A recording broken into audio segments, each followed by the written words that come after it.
सर्वांना सर्वप्रथम श्री स्वामी समर्थ. जय जय स्वामी समर्थ. स्वामी भक्तांनो, तुम्हा सर्वांचे आपल्या श्री स्वामी समर्थ या चॅनलमध्ये सहर्ष असे मनपूर्वक स्वागत. स्वामी भक्तांनो, आज आपण जो अनुभव पाहणार आहोत तो अनुभव जेव्हा तुम्ही पाहाल तेव्हा निश्चितच तुम्हाला स्वामी प्रचिती, स्वामी अस्तित्व काय आहे हे समजेल. त्याचबरोबर तुमच्या डोळ्यात अश्रू आणि अंगावर शहारे आल्याशिवाय हे राहणार नाहीत. त्यामुळे आजचा अनुभव हा शेवटपर्यंत नक्की पहा आणि तुमचेही काही असे अनुभव असतील तर ते आपल्या चॅनलवरती शेअर करा. चला तर मग. तर कोकणात निसर्ग सौंदर्य जितके जास्त तितकेच तिथे वन्यजीवांची, विशेषतः सापांची भीतीही जास्त. श्री देशपांडे हे स्वामींचे निस्सीम स्वामी भक्त होते.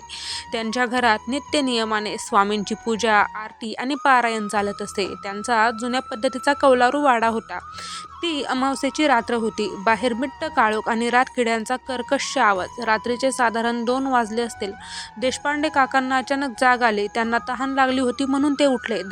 पाणी पिऊन ते पुन्हा झोपायला जाणार. इतक्यात त्यांना देवघरातून कसला तरी आवाज आला. उंदीर असावा असा विचार करून त्यांनी तिकडे लक्ष दिले नाही, पण मनाला काहीतरी अस्वस्थ वाटत होते. स्वामींची मूर्ती जिथे होती तिथे काहीतरी हालचाल झाल्याचा भास त्यांना झाला. कुठल्या तरी अनामिक ओढीने ते बॅटरी घेऊन देवघराच्या दिशेने गेले. देवघरात समई तेवत होती. तिचा मंद प्रकाश स्वामींच्या तसबिरीवर पडला होता. त्यांनी दरवाजा लोटला आणि आत पाऊल टाकले आणि त्यांच्या पायाखालची जमीनच सरकली. त्यांच्या समोर, स्वामींच्या तसबिरीच्या अगदी समोर, एक 6 फुटांचा काळाभोर नाग फणा काढून उभा होता.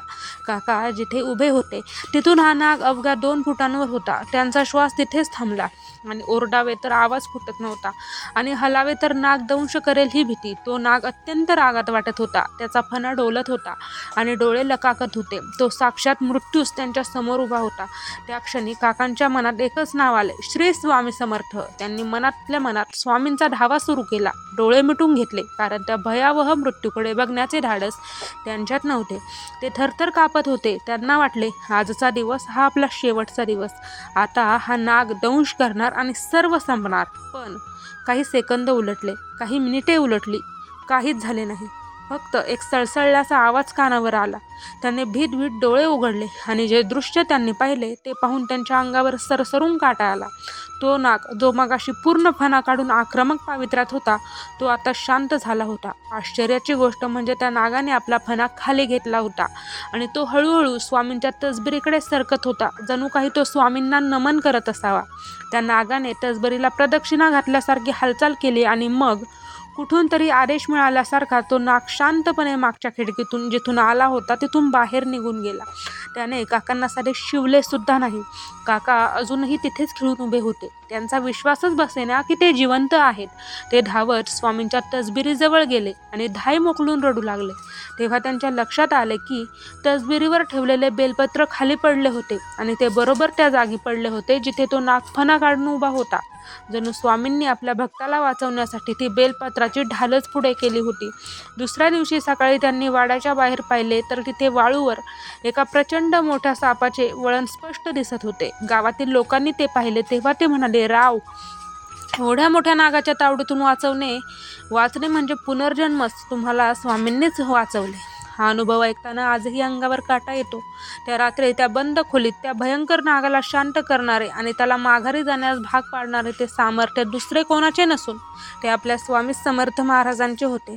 स्वामी भक्तांनो, यातून हाच बोध घेता येतो की मृत्यू जरी समोर असला तरी स्वामी भक्तांच्या केसालाही धक्का लागत नाही. ज्यांचा पाठीराखा साक्षात स्वामी समर्थ आहे त्याला काळाचीही भीती नसते आणि वेळेचीही भीती नसते. म्हणूनच स्वामींच्या सेवेत या आणि सेवेकरी व्हा. तर आजचा हा स्वामी अनुभव तुम्हाला कसा वाटला ते कमेंटमध्ये नक्की सांगा आणि तुमचेही काही असे अनुभव असतील तर शेअर करा.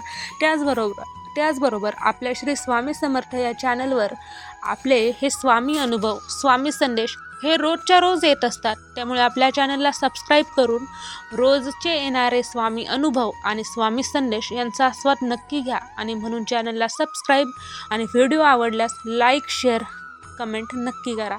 चला तर मग भेटूयात पुन्हा एकदा अशा स्वामी अनुभवामध्ये. तोपर्यंत सर्वांना श्री स्वामी समर्थ. जय जय स्वामी समर्थ. धन्यवाद.